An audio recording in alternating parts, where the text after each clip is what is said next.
Putin का जदीरा, क्या है ये जदीरा? ये नाम आप पहली बार सुन रहे होंगे और इस नाम की चर्चा इस वक्त पूरी दुनिया में हो रही है क्योंकि ये रूस का इजाद किया हुआ सबसे मॉडर्न हथियार है जिसकी चर्चा पूरी दुनिया में है। अब तक आपने देखा होगा कि बम, गोलों से, रॉकेट, मिसाइल से तबाही मचाई जाती है, लेकिन रूस ने ऐसी लेजर बीम इजाद की है जो बिना बम बारूद के ड्रोन से लेकर फाइटर जेट तक तबाह करने की क्षमता रखती है। क्या है ये पुतिन का यह अत्याधुनिक हथियार जदीरा? देखिए हमारी स्पेशल रिपोर्ट।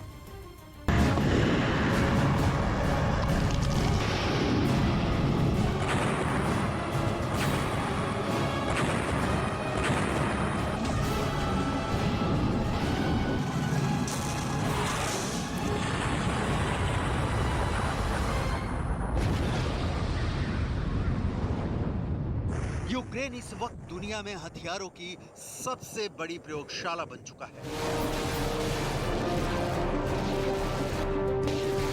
यूक्रेन की युद्ध भूमि में अमेरिका और रूस नए नए हथियारों की टेस्टिंग कर रहे हैं। लेकिन अब रूस ने यूक्रेन के अंदर एक ऐसे सीक्रेट वेपन का इस्तेमाल करने का दावा किया है कि बड़ी बड़ी महाशक्तियां हैरत में पड़ गई हैं।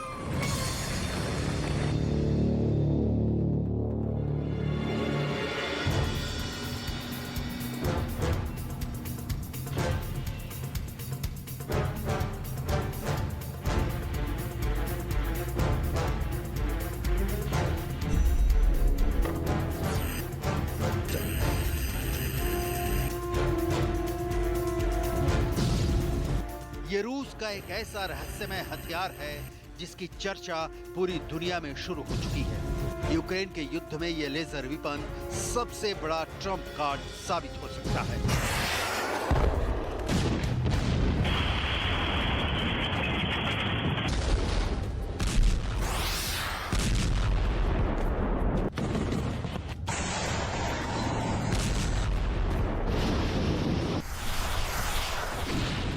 रूस ने ऐसे खतरनाक लेजर हथियार का दावा किया है कि दुनिया में हेडलाइंस छप रही हैं।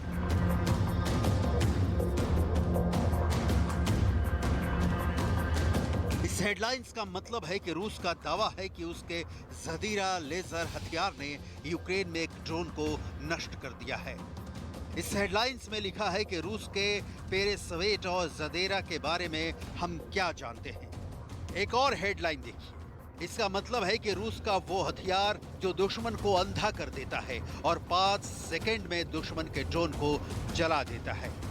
ये ऐसा किफायती और अचूक हथियार है जिसने अमेरिका की खुफिया एजेंसी CIA की भी नींद उड़ा दी है। आखिर जब रूस के पास पहले से ऐसे ही खतरनाक मिसाइलें हैं तो उसे लेजर ड्रोन की जरूरत क्यों पड़ी?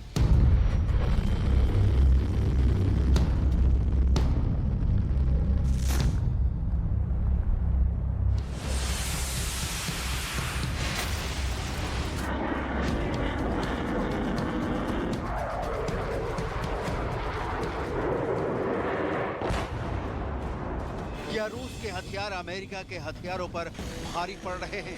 क्योंकि मारियोपोल के बाद अब रूस का दावा है कि लुहांस्क पर भी उसका पूरा कब्जा होने वाला है।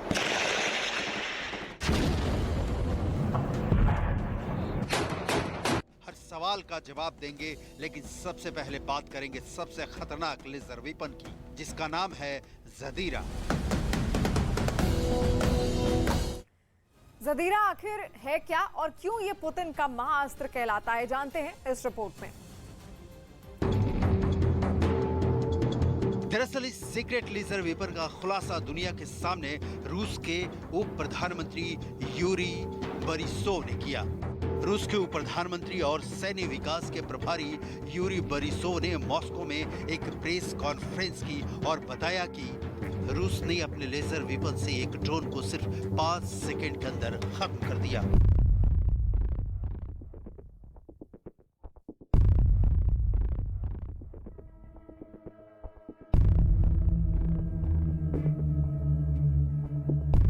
ये पूरा एक डिफेंस सिस्टम है जो जादिरा और पेरेस्वेट से मिलकर बना है। ड्रोन्स का संहार करने वाले इस डिफेंस सिस्टम में पेरेस्वेट का काम डिफेंस सैटेलाइटों को निष्क्रिय करना है और जादिरा का काम टारगेट सेट करके हमला करना है। आप एनिमेशन से भी आसानी से समझ सकते हैं। लेजर वेपन की मदद से किसी भी ड्रोन या आसमान में उड़ने वाले किसी भी हथियार को टारगेट किया जा सकता है, लेकिन इसका सबसे अचूक हमला ड्रोन पर होता है। दरअसल युद्ध में इस्तेमाल होने वाले अत्याधुनिक वॉर ड्रोन का उपयोग करने के लिए एक पूरा सैटेलाइट सिस्टम भी होता है, क्योंकि सैटेलाइट के माध्यम से ही ड्रोन से टारगेट कर रही आर्मी यूनिट को हमला करने वाली जगह की सटीक लोकेशन का पता चलता है। लेकिन रूस का दावा है कि उसका डिफेंस सिस्टम पेरेसिवेट पूरे सैटेलाइट सिस्टम को अंधा करने की क्षमता रखता है। दावा तो यहाँ तक है कि पेरेसिवेट जमीन से ऊपर 1500 किलोमीटर तक मौजूद डिफेंस सैटेलाइट को निष्क्रिय कर सकता है, और तब किसी आसमानी हथियार को ये जदीरा लेजर वेपन आसानी से टारगेट कर लेता है।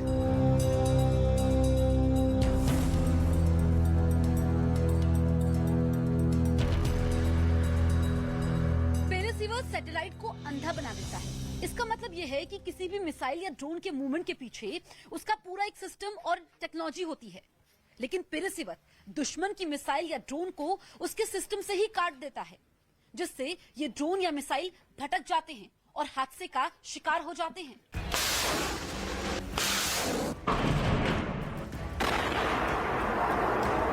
रूस का दावा है कि यूक्रेन के वॉर जोन में अब वो अपने सबसे खतरनाक हथियार लेजर वेपन को तैनात कर रहा है, जो यूक्रेन की आसमानी ताकत को खत्म कर देंगे।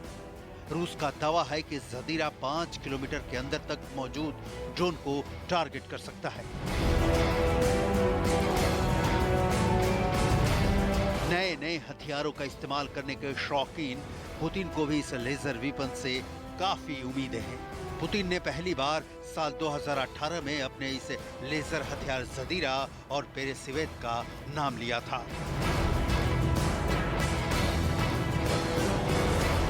रूस का खतरनाक लेजर वेपन है पेरेसिवेट। पेरेसिवेट नाम के पीछे भी एक कहानी है। दरअसल रूस का योद्धा हुआ करता था अलेक्जेंडर पेरेसिवेट, जिनकी मौत 1380 में एक युद्ध के समय हुई थी, और अब रूस के राष्ट्रपति पुतिन ने अपने खतरनाक लेजर वेपन का नाम अलेक्जेंडर पेरेसिवेट के नाम पर रखा है।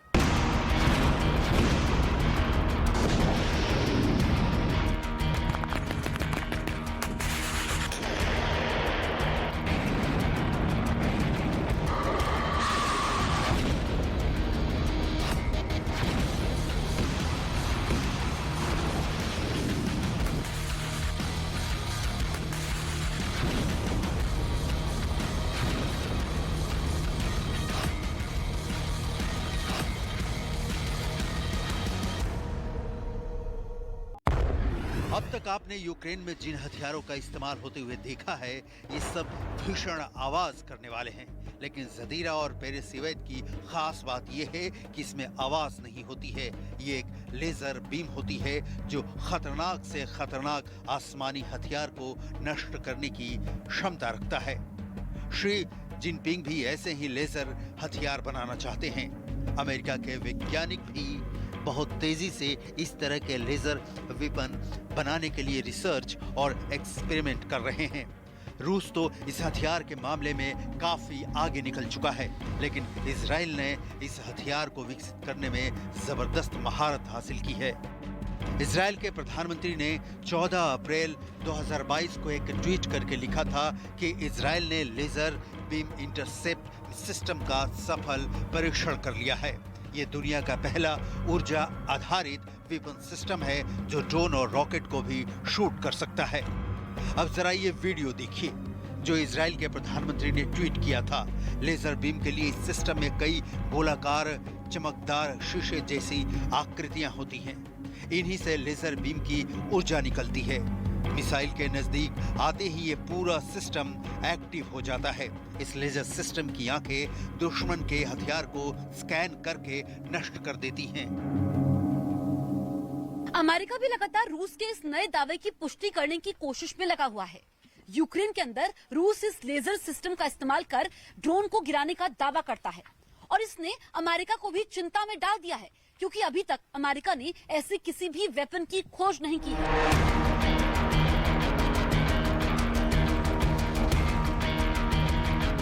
कई एक्सपर्ट्स का यह भी कहना है कि missile defence system laser beam से ज्यादा कारगर है, क्योंकि मिसाइल डिफेंस सिस्टम एक साथ कई हथियारों को निशाना बना सकता है, लेकिन लेजर बीम से एक बार में सिर्फ एक ही ऑब्जेक्ट को टारगेट किया जा सकता है।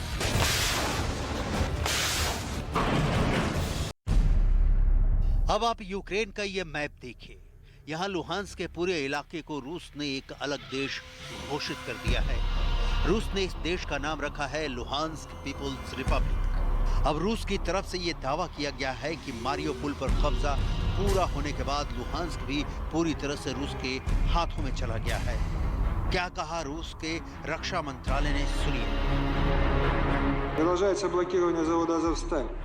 С территории завода эвакуированы мирные граждане, которых удерживали там украинские националисты. Спасено 177 человек, в том числе 85 женщин и 47 детей.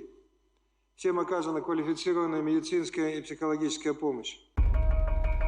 दूसरी तरफ यूक्रेन की सेना भी रूस की सेना को पीछे धकेलने के लिए अपनी पुरानी तकनीक का इस्तेमाल कर रही है। लुहांस्क रीजन की इस तस्वीर में देखिए कैसे एक पुल को भयंकर धमाके के साथ उड़ा दिया गया है। इस धमाके के पीछे की पूरी कहानी इन तस्वीरों से समझिए। दरअसल ये एक पुल की तस्वीर है जिसमें यूक्रेन के सैनिक बम लगा रहे हैं। बारूद फिट करके इस पुल को उड़ाने की तैयारी की गई थी ताकि पुल उड़ा दिया जाए और रूस की सेना के पास आगे बढ़ने का कोई रास्ता ही नहीं बचे।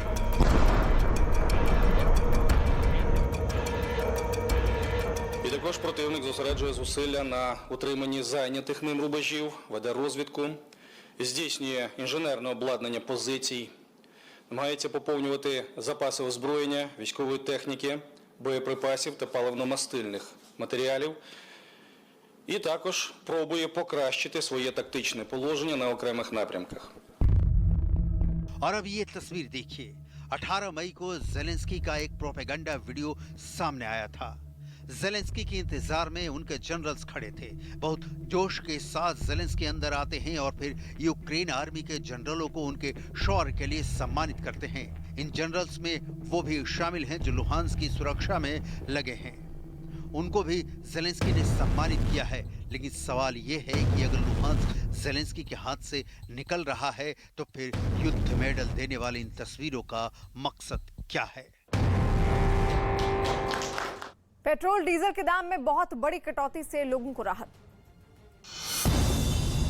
केंद्र सरकार ने एक्साइज ड्यूटी घटाई। पेट्रोल 9.5 रुपए और डीजल 7 रुपए हुआ सस्ता। पीएम ने ट्वीट कर कहा, हमारे लिए लोग सबसे पहले हैं।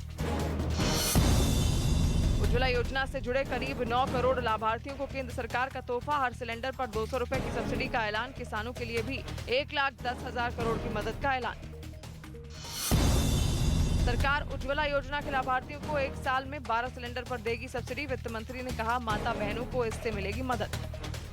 यूक्रेन ने रूस के एक टैंक पर मिसाइल हमला कर उसे नेस्तनाबूद कर दिया है। यूक्रेन की ओर से टैंक पर हमले का एक वीडियो जारी किया गया जिसमें यूक्रेनी सेना ने रूस के जंगी टैंक पर 3 किलोमीटर दूर से निशाना साधकर मिसाइल दागी। हमले के बाद टैंक में धमाका हुआ और पूरी तरह से वो बर्बाद हो गया। तस्वीर भी आप देखिए किस तरीके से रूसी टैंक का बर्बाद होता हुआ ये वीडियो सामने आया है। यूक्रेन की ओर से जारी किया गया है। एक ताकत दिखाने की कोशिश, शक्ति प्रदर्शन की कोशिश है यहाँ पर यूक्रेन की ओर से, क्योंकि लगातार इसी तरीके से कई वीडियो पहले भी जारी कर चुका है और रूस का टैंक किस तरीके से नेस्तनाबूद हुआ, इसके जरिए एक बड़ा संदेश दुनिया तक पहुंचाने की कोशिश है यूक्रेन की।